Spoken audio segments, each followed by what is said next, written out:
Shalom kepada teman-teman semua. Pada saat hari ini kita akan belajar tentang firman Tuhan. Namun sebelumnya saya ajak kita dulu untuk berdoa. Kembali kami mengucap syukur Tuhan atas kebaikan-Mu dalam kehidupan kami Bapa. Pada saat hari ini Tuhan, hamba-Mu menyampaikan isi hati-Mu. Namun kami berdoa Tuhan, Engkau bukakan hati dan pikiran kami, telinga kami Tuhan, sehingga kami mengerti apa yang dimaksud firman-Mu tersebut yang kami pelajari pada saat hari ini. Kami mengucap syukur Tuhan hanya dalam nama Tuhan Yesus Kristus. Haleluya. Amin. Saya sapa kita sekali lagi. Shalom kepada teman-teman semua dimanapun kita berada. Semoga kita sehat-sehat saja. Pada saat hari ini, saudara, kita akan membaca Alkitab di dalam Perjanjian Lama yang terletak di Ulangan pasal 9 ayat 1 sampai 6. Dengan perikop orang Israel diperingatkan supaya jangan membanggakan jasanya. Ayat 1, dengarlah, hai orang Israel, engkau akan menyeberangi sungai Yordan pada hari ini untuk memasuki serta menduduki daerah bangsa-bangsa yang lebih besar dan lebih kuat daripadamu, yakni kota-kota besar yang kubu-kubunya sampai ke langit. Yang kedua, suatu bangsa yang besar dan tinggi, orang enak yang kau kenal dan yang tentangnya kau dengar orang berkata, siapakah yang dapat bertahan menghadapi orang enak? Dan yang ketiga, maka ketahuilah pada hari ini bahwa Tuhan Allahmu, Dialah yang berjalan di depanmu, laksana api yang menghanguskan. Dia akan memunahkan mereka dan Dia akan menundukkan mereka di hadapanmu. Demikianlah engkau akan menghalau dan membinasakan mereka dengan segera seperti yang dijanjikan kepadamu oleh Tuhan. Ada apa?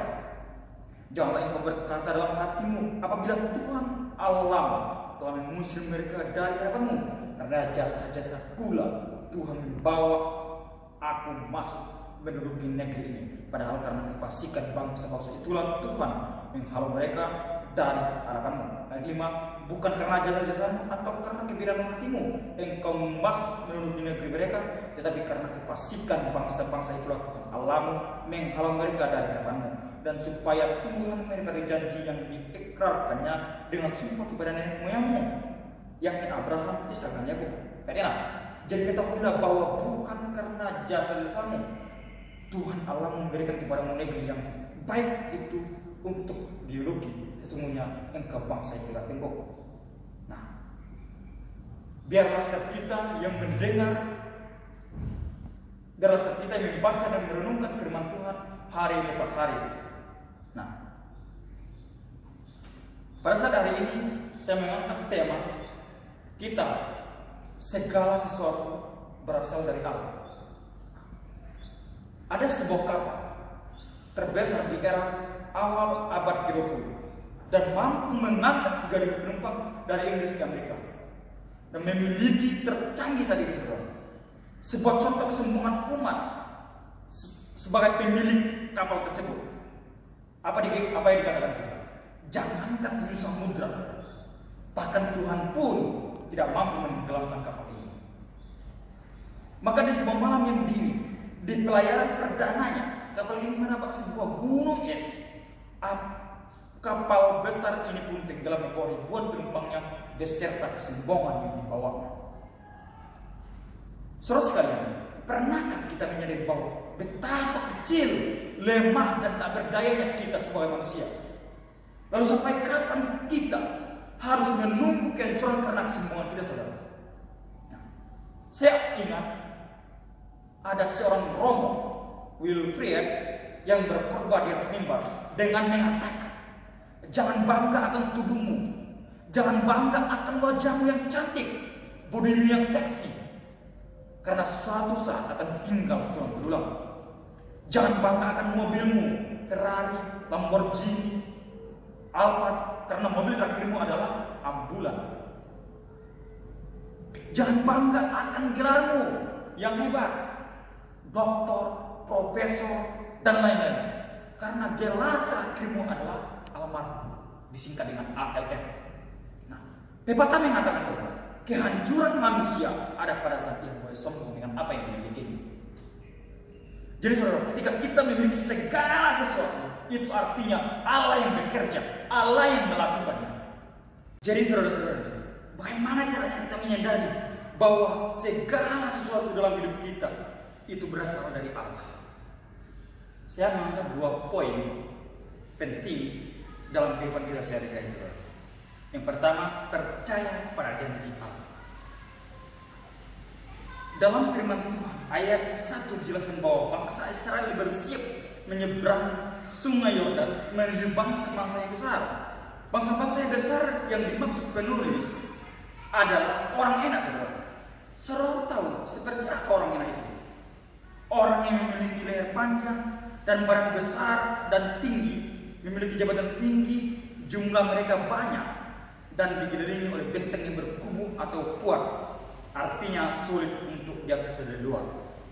Nah, ada kisah Abraham di dalam Alkitab, saudara.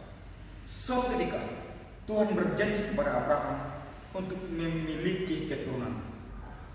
Tapi nyatanya, saudara, Sarah tetap tidak memiliki anak selama bertahun-tahun. Bahkan usia keduanya sudah sangat tua. Belum juga ada tanda. Secara manusia mungkin kita kecewa, sakit hati, menyerah dengan keadaan saudara. Kita akan berhenti berharap pada Tuhan dan mulai memakai logika kita. Lalu kita mencari pertolongan pada manusia atau Allah lain. Tapi selama 39 tahun Sarah dan Abraham menantikan penggerapan janji Tuhan atas mereka. Pada akhirnya Tuhan menepati janjinya sesuai dengan waktunya. Sarah mengandung dan melahirkan Ishak. Saat itu Abraham berumur 100 tahun dan Sarah 90 tahun. Tidak ada kata terlambat bagi Tuhan. Dia membuat segala sesuatu indah pada manusia. Karena itu, saudara-saudara, jangan cepat menyerah dan putus asa dengan keadaan kita. Tidak, karena janji Tuhan tepat pada waktunya. Nah, bagaimana dalam kehidupan kita? Kita sebagai jemaat Tuhan, apa yang kita sadari dengan keterbatasan yang kita miliki? Dengan keterbatasan yang kita miliki, kelemahan, ketidakmampuan, dan kecacatan sekalipun, Allah bisa memakai kita, saudara. Bukan dengan membuang kelemahan kita, tetapi dengan menganugerahi kita kekuatan memakai keterbatasan kita dengan kebaikan, saudara. Bila kelemahan membuat kita mencari Allah dan bergantung kepadanya, berarti kelemahan-kelemahan itu justru menolong kita dan tidak menghalangi kita.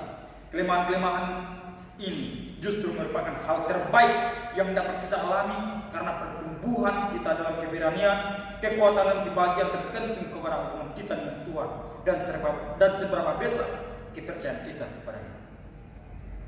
Sadarlah, saudara, bahwa Tuhan mengujimu karena Dia percaya dirimu lebih kuat dari yang kau duga.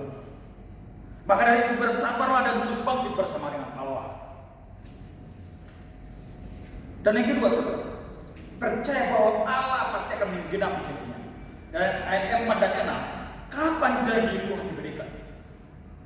Dalam ayat 4 dan 6 dijelaskan bahwa Allah mengingatkan bangsa Israel untuk tidak mengandalkan jasa-jasa dan bukan karena kebenaran mereka, tapi karena kefasikan atau kejahatan bangsa-bangsa itulah Allah menghalau atau menduduki mereka, dan bukan karena kebenaran hatimu juga menduduki negeri mereka, tetapi karena kefasikan atau kejahatan bangsa-bangsa itu. Tapi semuanya itu Tuhan menepati janjinya kepada nenek moyangmu, yaitu Abraham, Ishak, dan Yakub. Jadi kamu harus tahu, saudara, bahwa bukan karena jasa-jasamu ayat tersebut atau kebajikan Tuhan memberikan kepadamu negeri yang baik itu untuk kamu geluti. Sesungguhnya kamu umat yang bukan kekeh atau keras kepala. Nah, ada kisah seorang anak dan ayah. Ketika gempa bumi yang hebat meluluh lantakkan wilayah bagian barat laut Armenia, seorang ayah mendatangi sekolah anaknya yang sudah rata dengan tanah. Tak ada lagi tanda-tanda kehidupan di sana. Meskipun demikian, ayah ini terus menggali dan menggali.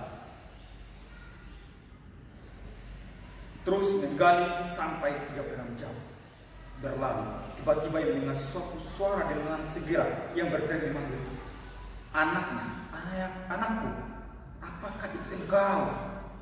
Dari dalam reruntuhan itu terdengar suara, ayah. Saat itu segera sang ayah menghubungi tim penyelamat untuk membongkar reruntuhan dan menyelamatkan anak-anak yang masih terkurung berbohong di situ. Lebih dari 13 anak berhasil diselamatkan dari runtuhan tersebut.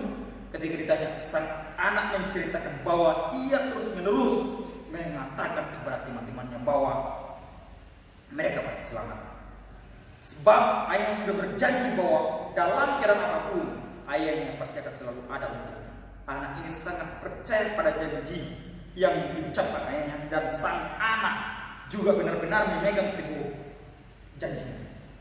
Karena seorang ayah di dunia saja sangat memegang teguh janji yang sudah diucapkan. Apalagi Bapak kita di sorga. Dia bukan hanya mau memegang teguh janjinya, tapi juga mampu mewujudkan setiap janjinya dalam hidup. Bagaimana dalam kehidupan kita?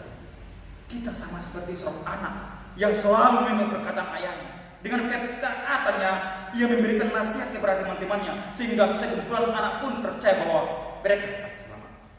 Sama halnya dalam kehidupan kita bergereja, di lapangan kerja, dan lain-lain. Bila di antara salah satu dari kita yang selalu mengingatkan kita setiap yang kita hadapi, masalah keluarga, dalam pekerjaan, dimanapun kita, satu hal yang mengingatkan kita bahwa ketika kita percaya dengan janjinya, Tuhan pasti akan mengenal. Jadi saudara-saudari Kristus, Tuhan ingin setiap saat umat menyadari keberadaan dirinya di hadapan Tuhan.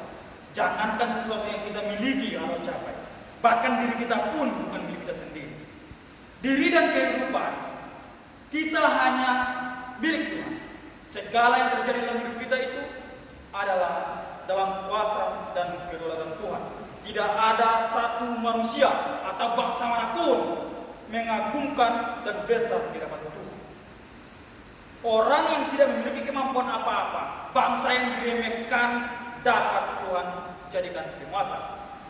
Tapi ingat, di ayat di atas mengatakan bahwa itu bukan karena jasa-jasamu atau kebenaran hatimu, tapi karena kefasikan bangsa-bangsa, itulah Allah menolong mereka. Jadi di sisi lain, Allah melakukan itu karena Allah berjanji kepada nenek moyangmu, yakni Abraham, Ishak, dan Yakub. Jadi sekali lagi, bukan karena jasa-jasamu dan kebenaran hatimu.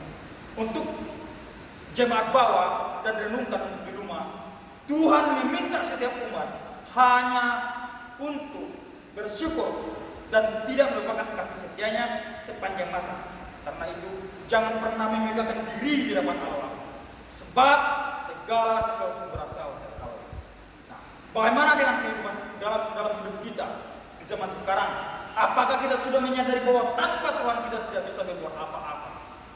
Dengan penutup, saya tutup dengan pujian mengatakan, ketika ku hadapi kehidupan ini, jalan mana yang harus ku pilih?